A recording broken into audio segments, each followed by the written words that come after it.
2026년 1월 5일 오전 9시, 대한민국 영화계의 심장이 멈췄습니다. 우리가 너무나 사랑했던 사람, 국민 배우라는 수식어가 그 누구보다 잘 어울렸던 배우 안성기 님이 향년 74세의 일기로 우리 곁을 떠났습니다. 한국 영화 100년사 그 자체였던 그는 마지막 순간까지도 영화인으로 남기를 원했습니다. 오늘 우리는 스크린 속의 배우 안성기가 아닌 시대를 위로하고 문화를 이끌었던 인간 안성기의 마지막 길을 배웅하려 합니다. 비극은 한 해를 마무리하는 2025년 12월 31일 오후에 찾아왔습니다. 자택에서 점심 식사를 하던 중 음식물이 기도에 걸리는 불의의 사고가 발생했습니다. 가족의 신고로 구급대원들이 도착해 심폐소생술을 시도하며 병원으로 이송했지만 이미 골든타임을 놓친 뒤였습니다. 중환자실로 옮겨진 그는 산소호흡기에 의존해 생사의 기로에 섰습니다.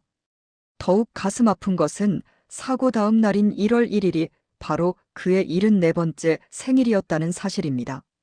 평소 같으면 동료들의 축하를 받았을 그날, 그는 차가운 병상에서 의식불명 상태로 생일을 맞아야 했습니다.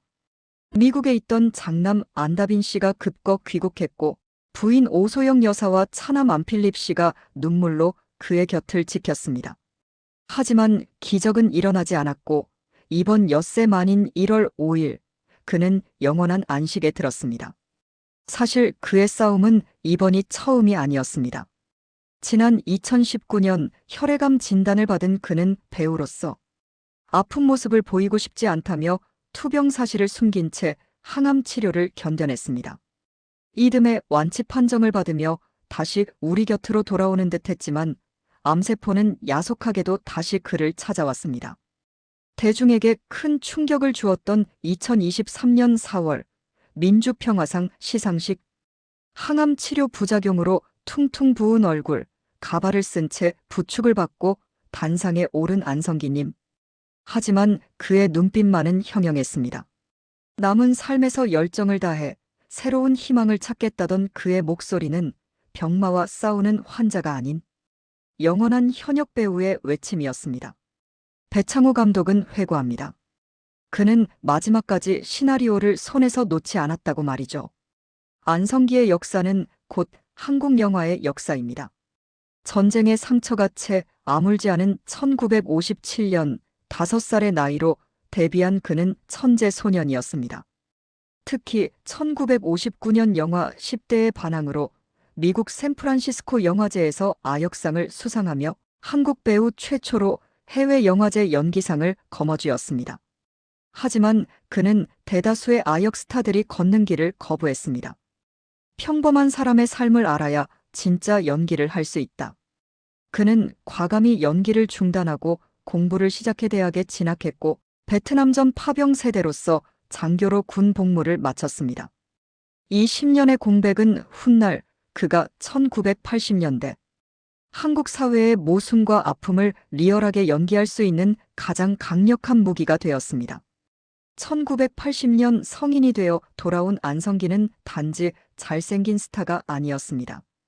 바람 불어 좋은 날의 어눌한 배달부 덕배, 고래사냥의 자유로운 영혼 민우. 그는 군사 정권 시절 억눌려 있던 청춘들의 목소리를 대변하는 페르소나였습니다. 특히 배창호 감독과는 영혼의 콤비로 불리며 한국 영화의 뉴웨이브를 이끌었습니다. 망가짐을 두려워하지 않았던 그의 연기는 관객들에게 묘한 해방감을 주었습니다. 당시 영화 평론가들은 말했습니다. 안성기의 얼굴에는 한국 사회의 풍경이 담겨 있다고 말입니다. 90년대와 2000년대 그는 투캅스, 실미도로 1000만 관객 시대를 여는 흥행 보증수표가 되었습니다. 하지만 무엇보다 우리 기억 속에 남은 것은 후배 박중훈과의 아름다운 우정입니다. 영화 칠수와 만수부터 투캅스, 인정사정 볼 것 없다, 라디오 스타까지. 두 사람은 단순한 선후배를 넘어선 형제였습니다. 박중훈 배우는 안성기님을 두고 이렇게 말했습니다.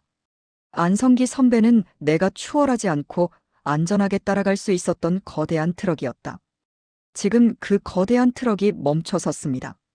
상주를 자처하며 빈소를 지키는 박중훈 배우의 눈물이 우리의 마음을 더욱 아프게 합니다.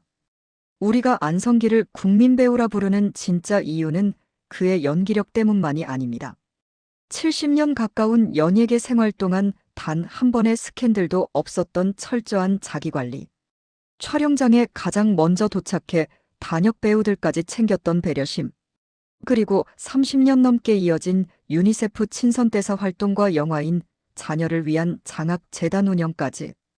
그는 카메라 밖에서도 세상을 더 따뜻하게 만들기 위해 행동하는 양심이었습니다. 안성기가 하니까 믿을 수 있다. 이것이 대중이 그에게 보낸 최고의 찬사였습니다. 이제 그는 떠납니다. 그의 장례는 대한민국 영화계 최고의 예우인 영화인장으로 치러졌습니다. 배창호, 신영균 등 평생의 동지들이 장례위원장을 맡고 그를 아버지처럼 따랐던 이정재, 정우성 배우가 그의 마지막 길을 운구하며 배웅했습니다. 영화 라디오스타에서 그는 말했습니다. 별은 혼자서 빛나는 게 아니야. 다 빛을 받아서 반사되는 거야. 하지만 안성기 배우님, 당신은 우리에게 스스로 빛을 내어 길을 비춰준 진정한 별이었습니다. 당신이 남긴 160여 편의 영화는 영원히 필름 속에, 그리고 우리 가슴 속에 남아있을 것입니다. 고생 많으셨습니다. 이제 아픔 없는 곳에서 평안히 쉬십시오. 안녕히 가세요, 우리의 안성기. 삼가 고인의 명복을 빕니다.